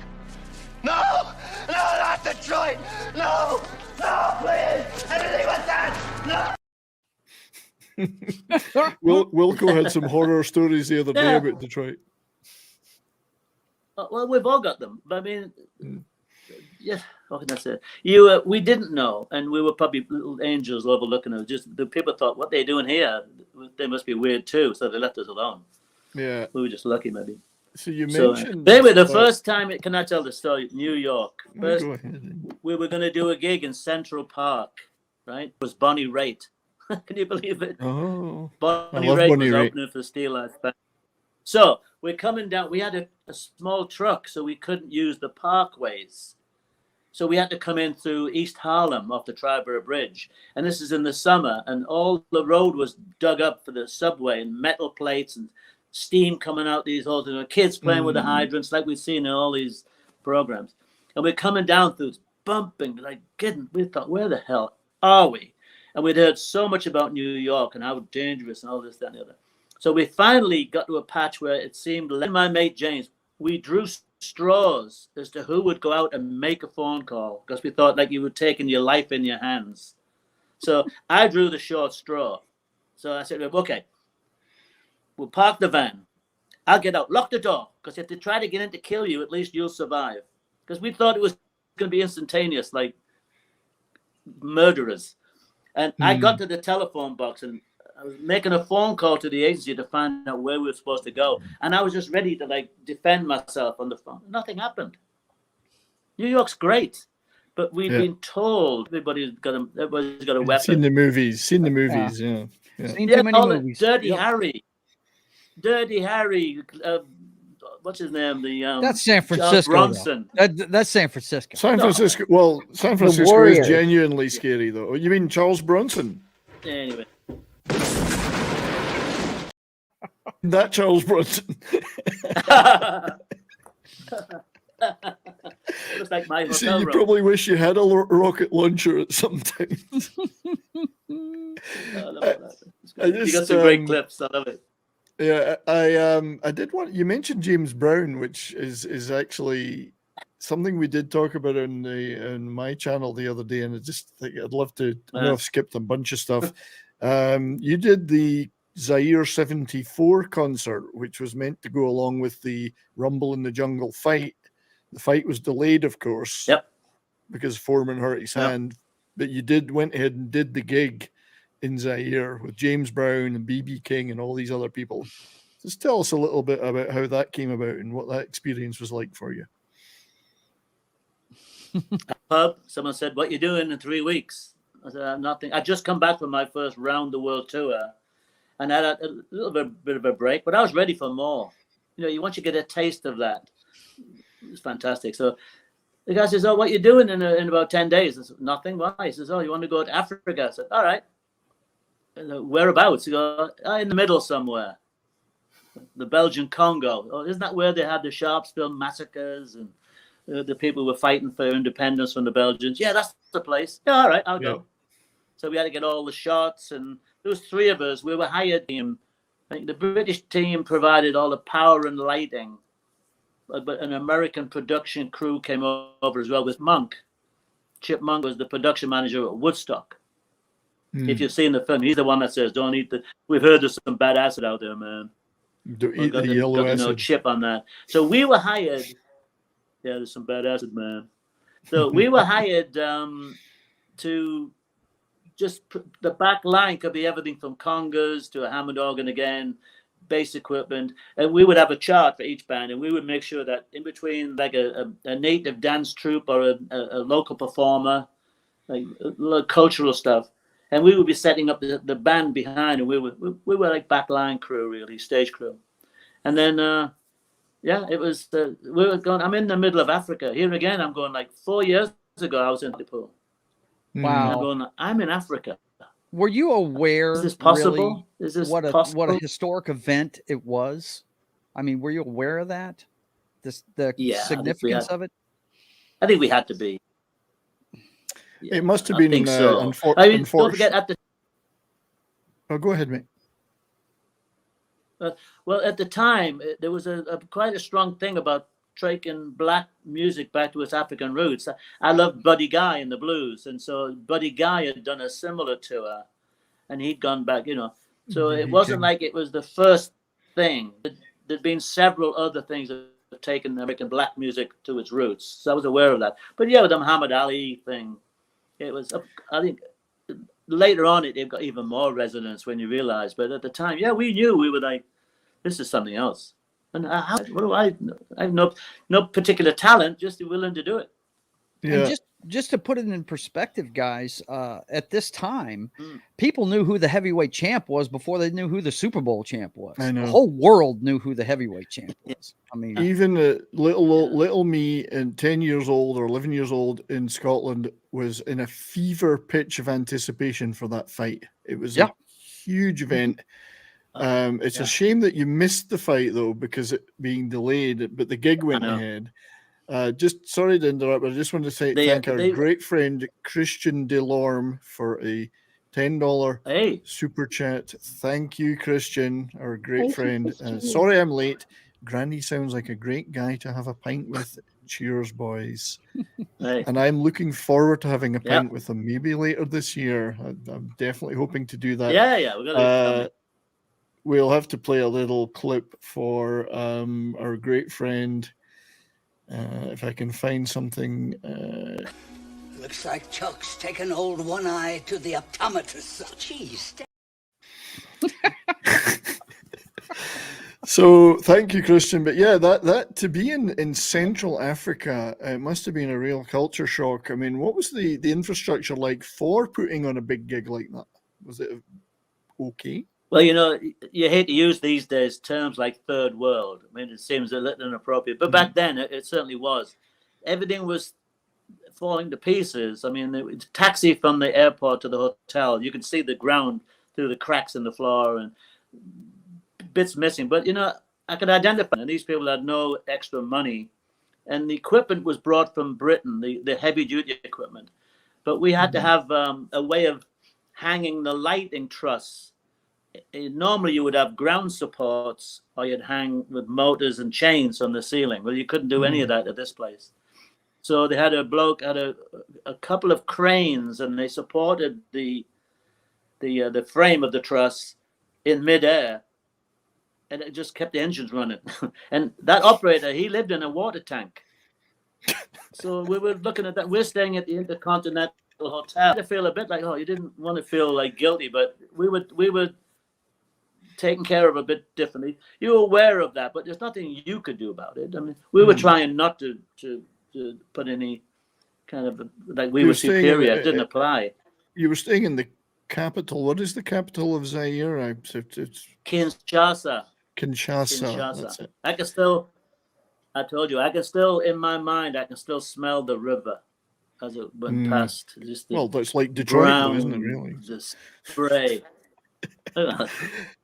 I do have a little clip I wanted to play of I've got to find it now, of James Brown at the at this event, because I just think it's really neat if I can find it, and it's disappeared. Oh well, never mind. Keep talking. There. I was right. Oh, here it is. Got it. Yeah. Well, James Brown. Oh, you got it? Yeah. Right about here, ladies and gentlemen. 80,000 people turned up there. I want you to get yourself and your soul together. Well, the army drove them in. This man will make your liver quiver. I love that line. Make your liver quiver. Will make your bladder splatter. Bladder splatter. This man I don't get that. It sounds like a disease. It does. If you will, let's all welcome the world's godfather of soul, soul brother number one, James Brown. Yeah. Hardest working man in show business. To think that you were there watching that. I was just behind where the cameraman is. Yeah, incredible to think you were there live watching this. If you could freeze frame it, you might say, all I had on was my helmet and a loincloth. A loincloth? He's showing the package off. Showing the package off It was again. more like a tool belt. It was more like a little tool belt. It was too hot. But yeah, incredible stuff to think you were actually there at that event. It just staggers me, you know. If you could freeze frame one of those shots looking across the stage, you might see us in there. We're right there. Yeah, we'll have a look at that later for sure. The fight was postponed, and some of the big acts cancelled. Aretha Franklin and Stevie Wonder cancelled, but there was enough people that committed. They said, well, we can at least make the movie, and the fight will be later anyway. We'll just put them together.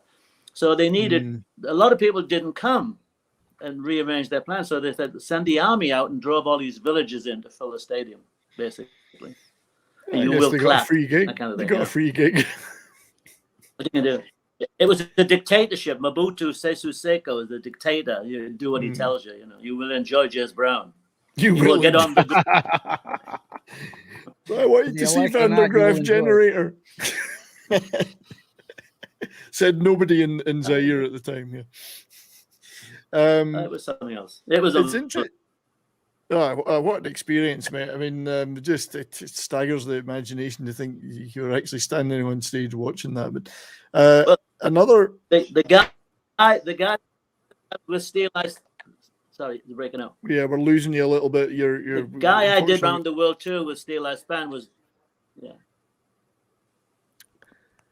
yeah, we got a little bit of a connection problem, I think, unfortunately. But so apologies. I'm not trying to interrupt you, but there's a bit of a delay. But another interesting, you mentioned James Brown and other acts like that, but you also worked heavily with the Average White Band, and here they are on Soul Train, which is not bad for a bunch of pasty-faced Scots. That was. Were you at this in particular event? Yeah, I took those Polaroids. Yeah, camera as a bonus, and I took 2 Polaroid pictures. That's one of them. Yeah. Yeah, I was there. Yeah, that was another thing. That was something else again. That's right. Go ahead, mate. Yeah, I'm having a problem. Well, my camera's gone red on the menu bar. I don't know if that means there's a problem.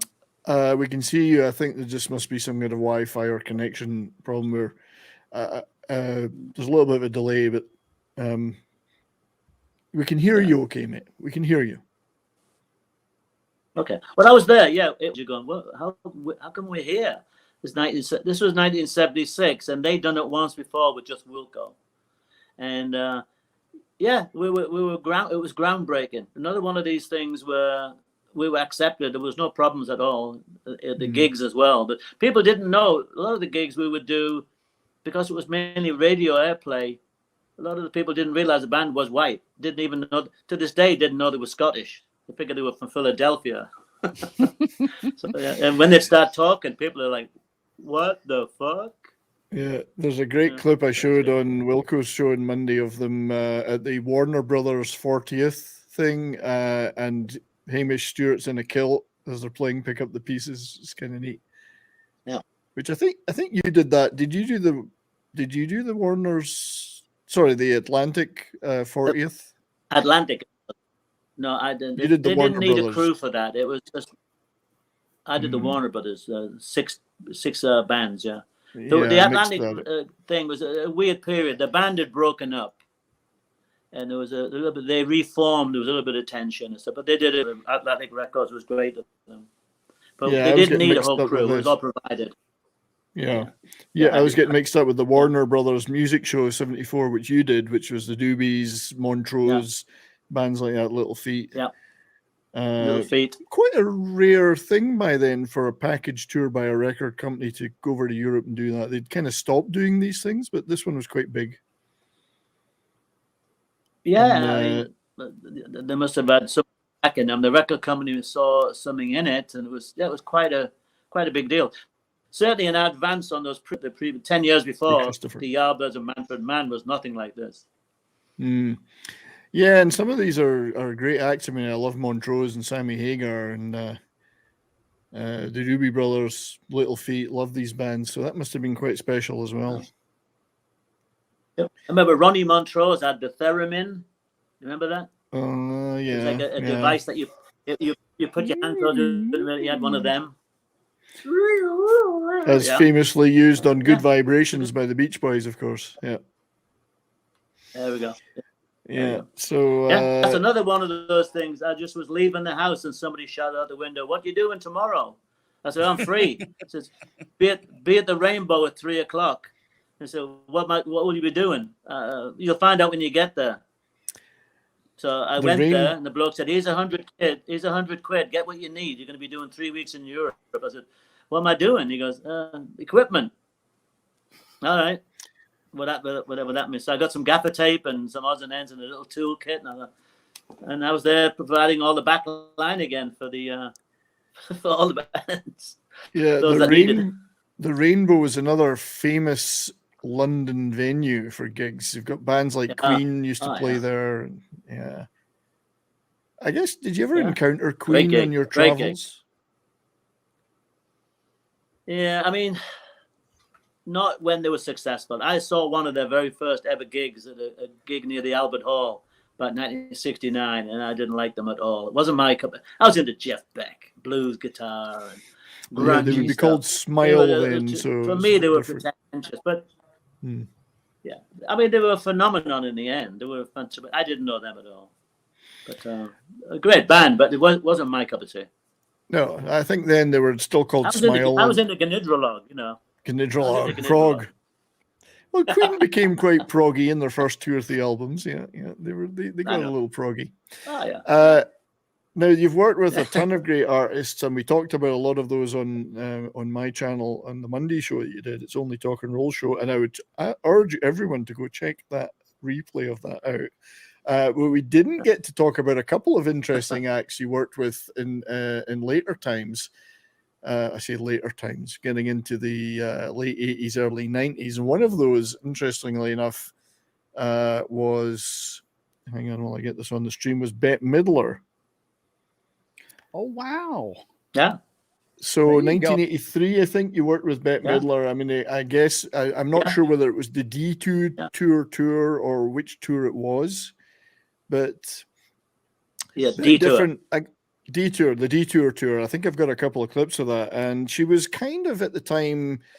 Yeah, she's this big Broadway star, but she was kind of trying to get into a little bit of rock and roll as well as performance stuff. So she was doing covers of "Here Comes the Flood" and by Peter Gabriel and Stone stuff. Beast of Burden. Beast of Burden, yeah, which was something she did on TV and live. What was that tour like? Because it was kind of a performance art thing going on too. Very underrated voice, no doubt. Here she is with her backing singers. It was brilliant. That was the girls on my first tour. Yeah, and Katie, the bottom left, she went on to be in all those TV series. She was the woman with that beehive hairdo and the high heels. That was her. All right. Then the one about the bikers about 10 years ago. So that's Katie Segal. So yeah, that's Katie Segal. Peggy Bundy. Katie Segal. Yeah, I didn't notice that. I never noticed that when I saw this picture. right. I thought, Katie Segal, wow. She's a bit of a singer too. She can sing quite well. Each one of those girls was like a performer in her own way, but it was a well-designed show. And I can set this up a little bit because I've been with the Average White Band for almost 10 years. And when you're with one band, the Average White Band were perfect for me. The equipment was cool. They were great guys. And it was just a good fit. But having been around one band for all those years, I hadn't had much experience with other things. So same thing again. I'm literally bumping into a bloke, a guy used to be the roadie of the Average White Band. He said, "What you doing these days?" I said, "Well, I'm looking for something new." He goes, "I'm working with Bette Midler. Do you want to come in?" I go, "Yeah." He said, "You have to behave yourself, mind." I'm going, "Of course I will." He ended up being more trouble than me, but I turned up at the first gig, the tour that had already started, and that's always weird. You're coming in to replace somebody. He might have mates that wonder who's this smart ass or whatever. So I get there. I had no idea what I was going to be doing. Last thing I'd done was like acoustic amps and twin reverbs. So you go, "Okay, you're in charge of this." I said, "Okay, grand piano." You ever figured how would you set up a grand piano? So there's this fly case. It's about as big as the room I'm in now. You get 10 guys to help you. So I kind of figured it out and how we did it, and I was in charge of the grand piano and this, that, and the other, and then the piano. So in at the deep end again, but you have a go. And this was quality touring. We never traveled the day of a show. Great hotels, fantastic backstage treatment, and you were expected to work. But I always said nobody worked harder than Bette Midler. Without her, there's no show. And so I was just a stage guy. But being me and the loudmouth that I can be, I attracted their attention, and we got quite friendly in the course of the tour. And she would come to me for things that were not necessarily my. They had a tour manager, but he was always like working his phone book, picking up his women, And so I was kind of helping her out. So it was a quality tour. We did 10 nights. Yeah, you worked hard, but they looked after you, which is the big difference. Yeah. This was a quality operation. I mean, it wasn't just a band chug-a-lugging along. There was dancers in wheelchairs and special effects, and the wheelchairs. There was an intermission where all the stage. I've seen the wheelchair clips, and I'm wondering if you could get away with that now, because they're all in their wheelchairs doing a dance thing, and I thought, could you really do that now? What? It wasn't that they were disabled. It's that they're mermaids. So how would a mermaid dance without a wheelchair? I do have a little clip and stuff. So sorry. She always seemed like the working class Barbra Streisand to me. You know what I mean? She looked like she was a lot more involved with, like you said, the backstage guys and see what they're up to and things like that. She seemed more down to earth. You know what I mean? Oh, she's very, but she's a little solo artist. They've got to be strong, and so she would demand stuff. And I was just my job was pretty straightforward. And so, but there was a lot of elements to the show that she wanted right. You just have this big mirror in the middle of the show would tilt down so the audience could see the reflection. That had to be just right. And wow, it was going from the Average White Band to all of a sudden doing a production. It was like a Broadway show, and it was amazing. It was really good. We had some tough times with the Average White Band, and things were awkward, and we were all hanging together for the good of the support each other. And then I came out of that into this like really opulent quality operation. No disrespect to the Average White Band, it's just the period. The funny thing was, Bet used to go out with Hamish, the guitarist of the Average White Band. Oh, I didn't know that. Really? Wow. Wow. Yeah. So she would come on our gigs when she was in her leather phase, and she was using the substances a little bit. I think everybody was 74, 75. So she'd come on stage on these pedals. I think we have to fix them, and then she'd knock the mic stands over. She was in her, I call it her leather phase. She was wild. She was trying to be more of a rock and roller than a Broadway star, yeah. It was then, yeah. I do have a clip the tour of her. we did, she was... Sorry, mate, go ahead. No, I mean, there's this delay. She was trying to branch out into movies too. We used to show movies during the show. So she was in a transition phase, but she was still pretty gutsy. But I said to her, Bet, we have met before, She goes, we have? I said, yeah, you used to go out with him. She goes, those assholes! I said, yeah, I used to work with them. Oh, jeez. She was only joking. She didn't mean it. She was, this is a clip of maybe the different tour. It's in the same era, but this is a song called, I believe it's called something to do with Big Knockers. Yeah.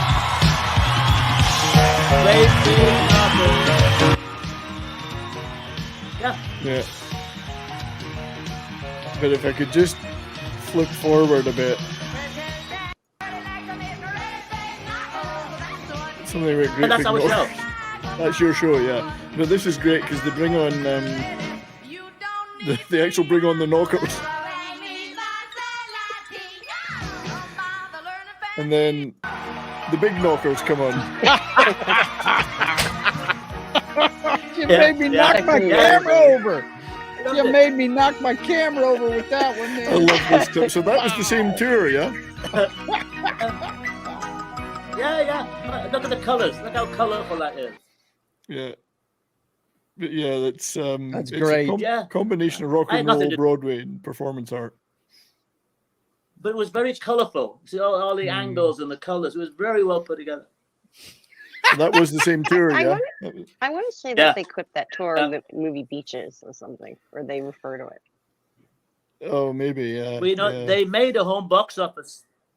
They made a home box office special. It's out, but I think they've edited it because it was the last night of our tour. If I can pop in a story, if I may. It was the very last night of a tour. And we were all given $600 because they were all given money and a party going on backstage. It was crazy.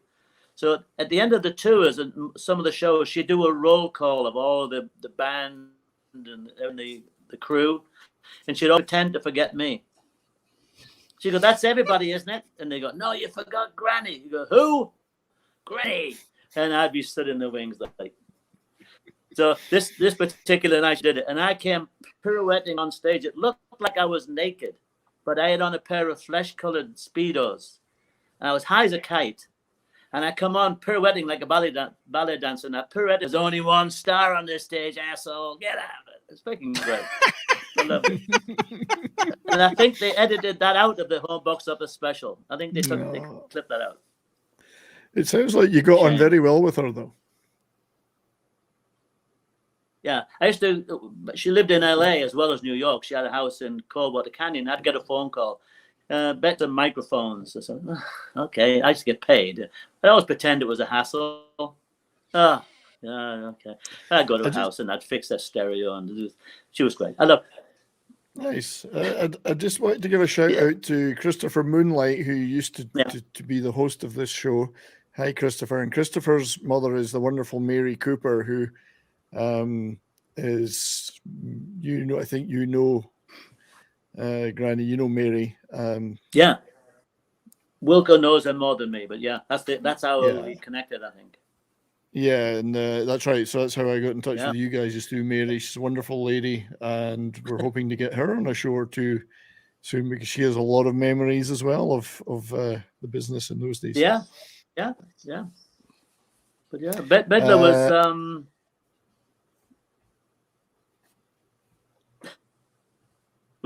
I don't know if we were live here. We did the Johnny Carson show a couple of times.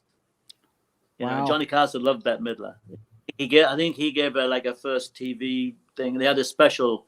They were really tight, and so we'd do the Johnny Carson show. You tape at 3 PM, and it's very unreal. You got to turn it all on, and so at the end of it, she goes, "So what are you doing after this? So what does someone like you do after we've done a TV show? A local pub?" She goes, "Pub in LA?" I go, "Yeah, there's a pub in Laurel Canyon called the Cat and Fiddle." And she goes, "Oh, okay." Right. So I'd forgotten that I'd told her, right?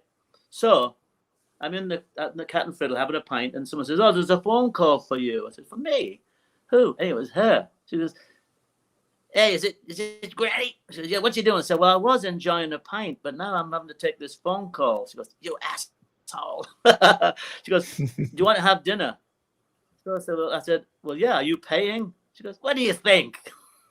So I ended up going to this, I thought English, I might like some roast beef and Yorkshire puddings.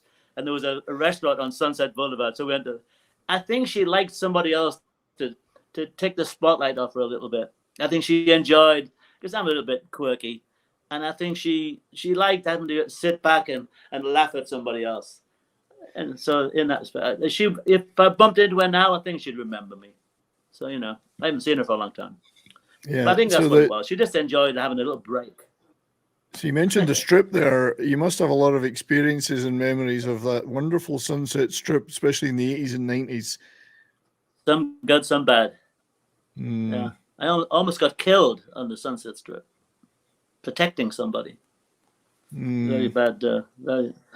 That's another story. That's a story for when we do our like horror show thing. When the operation, I had to have to fix my face. It's something else. You need like a wide screen, 70mm thing for it. Well, they fixed it very well, mate, because you know you're looking very handsome. So thank you so much. Oh, a bit slow with the content. Yeah, well, I'd love to talk about the Sunset Strip stuff one day. We'll hold that back for the next time. But another band that you worked with that I didn't get a chance to talk about on the Monday stream we did was the Divinals. Yeah. And now they're an Aussie band, I think. So, I think I certainly recall, you know, I Touch Myself, and they had quite a few big hits in the 80s. How was that experience? Yeah, that's the lineup. That was brilliant. That was the lineup that I was with. You do your research, that's for sure. That's the same guys. Well, in the 80s, and I was doing like Supertramp and Burgh, and I'd gone beyond being a roadie, setting it up, to being like stage manager. Because I thought, I'm sick of doing all the heavy lifting. Why don't I use my brain a bit? And so I was doing that, but I didn't feel connected the same way I had with the Average White Band. I always wanted to be with bands I like. And even though I like Burgh, kind of, I knew the bass player from Supertramp really well. It just wasn't, it was just another one of these, it was a grind. It was work. I thought, I've never had to do like 40 gigs in Europe in 45 days in arenas, in and out every morning, in the morning, out at night. It's mind numbing, you know. So I wanted a break. So I spent a bit of time in LA. I bought a van and I was doing what they call cartage. I'd get a call from someone, Bette Midler's guitarist. Could I take his guitar amps and some equipment to a studio and pick it up the next day, and how much would I charge? And so you can make hundreds of dollars just for delivering a couple of things. So I was doing that. And I almost had an idea to create a little place where I could store maintain it and park my vehicle there and have a little, but I still had wanderlust, you know.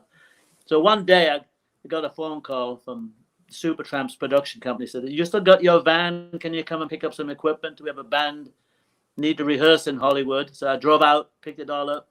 It was the Divinals, and it was just the core band, and they were going to start auditioning for a keyboard player and the equipment, and I got it set up, and they showed up, And they said like, oh, that's great to hear. Said, thanks for setting it up. No, why don't you get to work? I'll go and get you something to eat. Because that was typical bands. You're paying for the time, and they would squander it. I said, oh, you get us some food? I said, I'll get you some food. And they said, could you come tomorrow? I said, I can come tomorrow. And I did that for about 2.5 weeks until the manager came from Australia, and he said, oh, it's been great. You've been helping the guys out. We love it. Do you know any tour managers? I said, yeah, I know one really well. You're looking at him. He goes, oh, you do it? Of course. So I was in Australia for 6 months with them. We did all kinds of gigs. We did cricket stadiums and these just unbelievable. Really, just right place at the right time. Yeah, I mean, Courtney, is this a band you're into or familiar with? Well, the Divinyls, yes, and of course the Cult. Who I'm looking at as well. Yeah. So you did some Australian and some US gigs with them, though. A lot of these would be arena stuff. It was big stuff. Yeah, well, cricket grounds in Australia, they're huge, the oval things, monsters. It was called the Made in. Hang on, let me get this straight. Australia Made. It was another one of these packages. It could do this stuff. It didn't have to have all these American acts come in. It was very much, and because I was the only Brit there. Yeah, I'll get it in the neck every day, but I can handle it, you know. I think I saw a couple of articles about it. There's Jimmy Barnes and guys like that, or maybe In Excess. Yeah. And Midnight Oil wouldn't be on it because they couldn't agree about who would be top of the bill. There was some between their offices were next door to each other in King's Cross in Sydney, but they couldn't come to terms with Midnight Oil and In Excess being on the same bill. The Cult does one of my top 5 favorite songs ever. Firewoman is one of the greatest songs ever played. That thing is awesome. Yeah, the Cult are a great band. Right. I've got a clip that I'd like to play of the Divinyls. So from that era, here we go.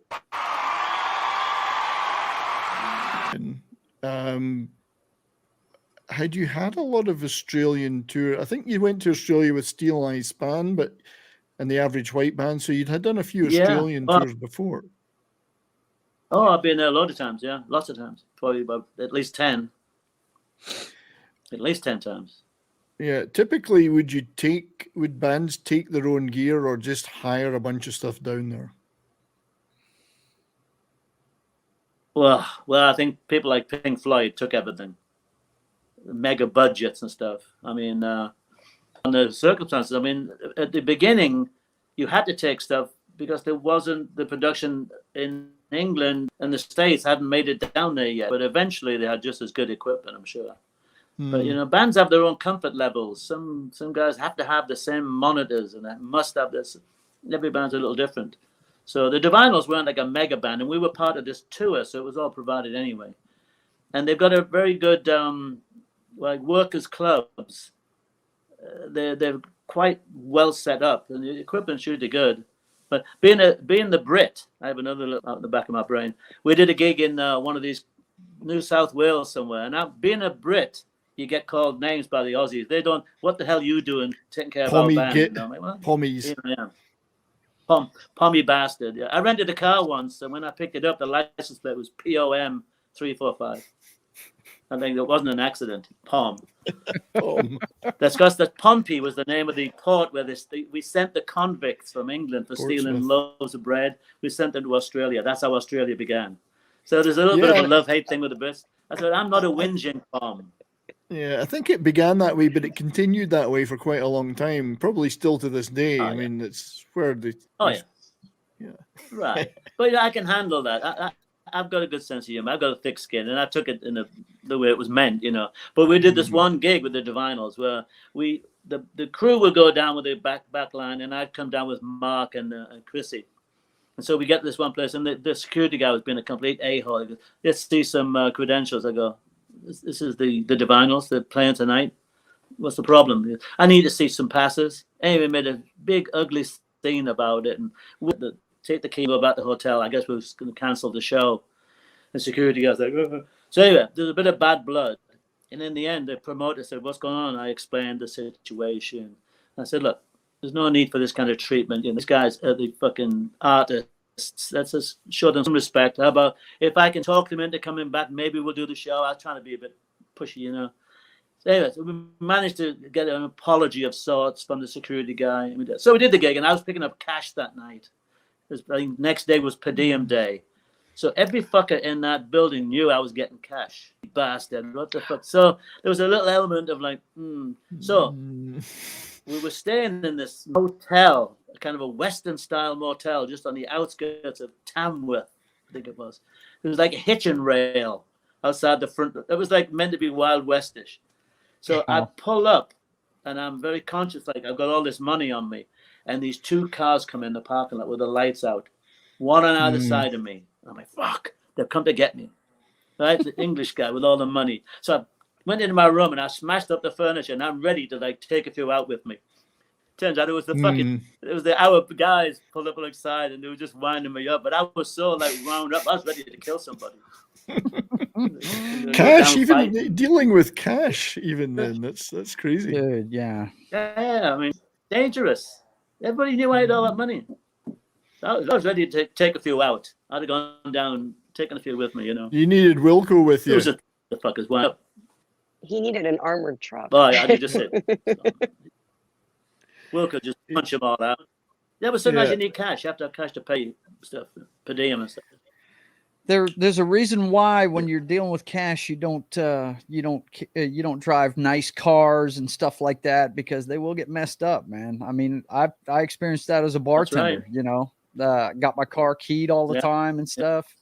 Tires slashed. Yeah, it happens, man. Mm-hmm. Yeah, I just well, we've still got a little time left. There's another band we didn't talk about before that I'm actually quite a big fan of, which is Dread Zeppelin.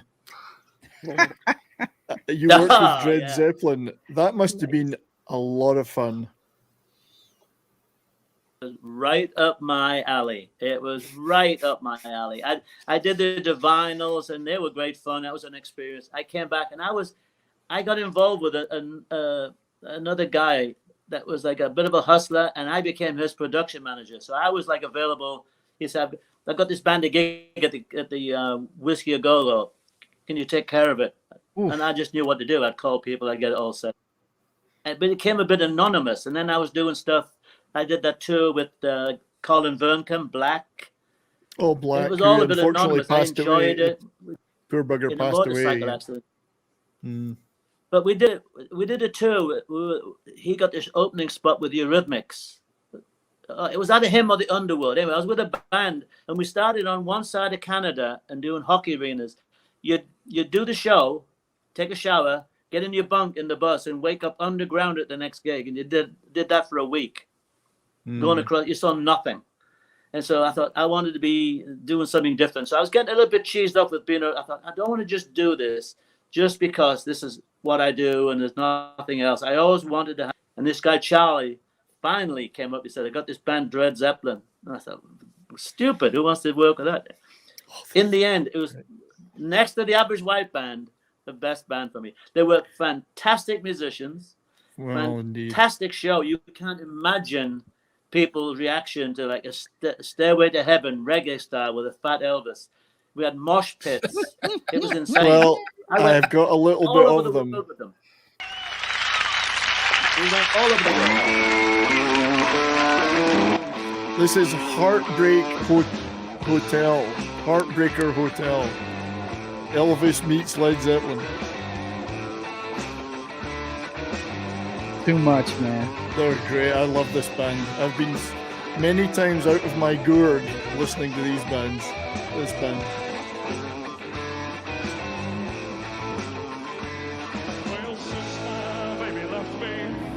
Just love it. This was the era you were working with them, I think. Oh yeah, I did every gig with them.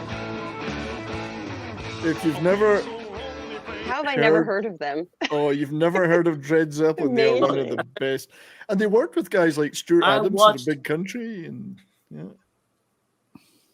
I watched, as I was collecting money or something, I watched every show. It was fantastic. They had a guy just stood there, deadpan, with a funny old wig on. His job was just to give Elvis's towels, just like the real Elvis had a guy called Charlie Hodge. They mimicked all of it.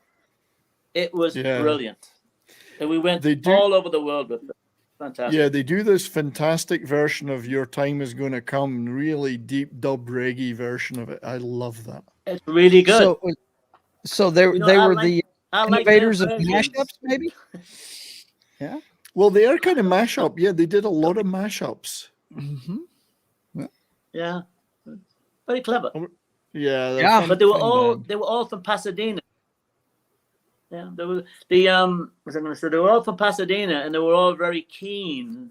They weren't like jaundiced from doing 30 years of touring. So that basically whatever I wanted to happen happened. You know, it was like they didn't question stuff. It was fantastic. Yeah, and I like some of their versions. I like some of their versions better than the Led Zeppelin originals because the recording's better. Some of the early Zeppelin stuff is really thin. I agree. I mean, their version of Your Time Is Gonna Come is way better than. Well, not way better, but it's so different that it's like a different song, and it's beautiful. Right. And their immigrant song version is fantastic, and but they're still going today. I would urge people to Robert check them out. Plant was a fan at the beginning. Yeah, there's an interview with Robert Plant talking about them. He really likes them. Yeah. But the singer is an Elvis, 300-pound Vegas era Elvis impersonator, Tort Elvis. Yeah. His real name is Elvis.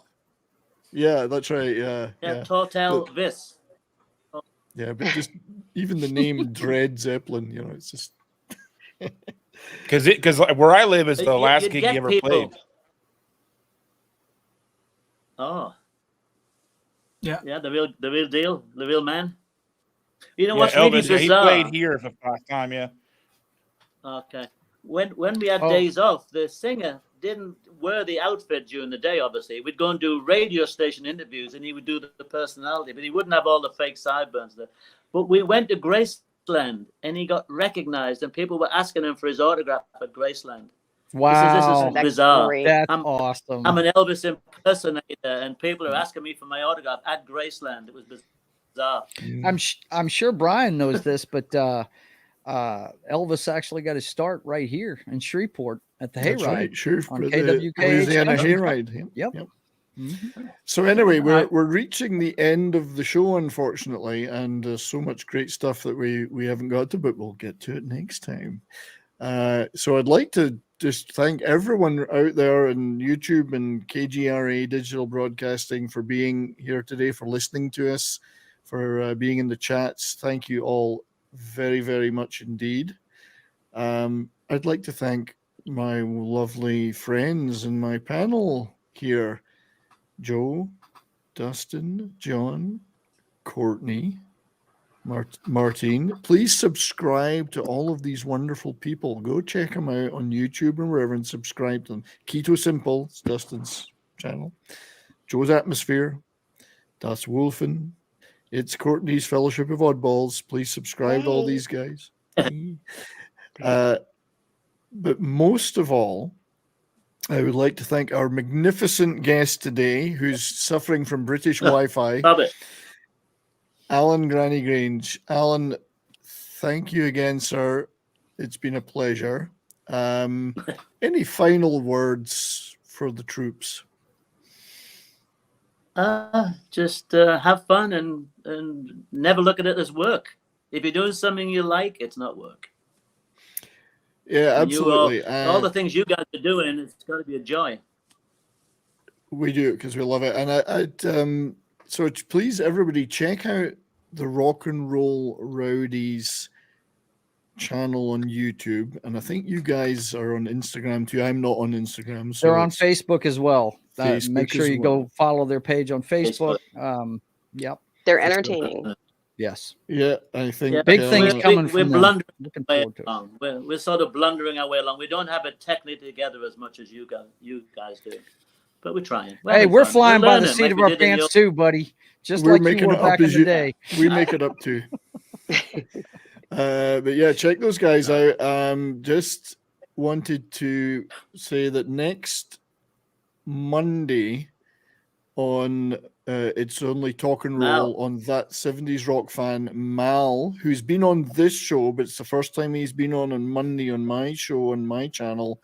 He's going to be on Mal Craig's. Mal's a lovely, lovely guy. Obviously, great friend of Granny and Wilco. And he's going to be talking about some of his experiences with the likes of Genesis, Phil Collins, Peter Gabriel, Slade. Yes. I love Slade. Baby, And many, many other great acts. Please join us for that. That's going to be a lot of fun. Yeah, I'm looking forward to that immensely. And but Alan, yeah, it's been an absolute blast, sir. And I know that there's so many acts we didn't get to talk about. You mentioned Chris de Burgh. Now, not exactly heavy rock and roll, but huge star at the time you were working with him. Yeah, Lady in Red. Well, the funny thing about Chris was, he was huge in Germany and France and Canada. So we would do in Vancouver, the big sports arena, or not the stadium, but the big sports arena, 20,000 people. We'd go to Seattle. You couldn't sell 100 tickets. They would have this equipment that would insist on trying to put all this stadium equipment into a club. Yeah, some guys are like that. They catch on one place, they don't catch on another. Slade being a great example. But we'll definitely talk about tours like that next time, sir, and experiences like that. Thank you. It's been an absolute blast. I think Bill's giving me the signal that we're ready to go. So have a great day, everybody. Thanks for joining us, folks. We'll see you again. Thanks, everybody. Yeah.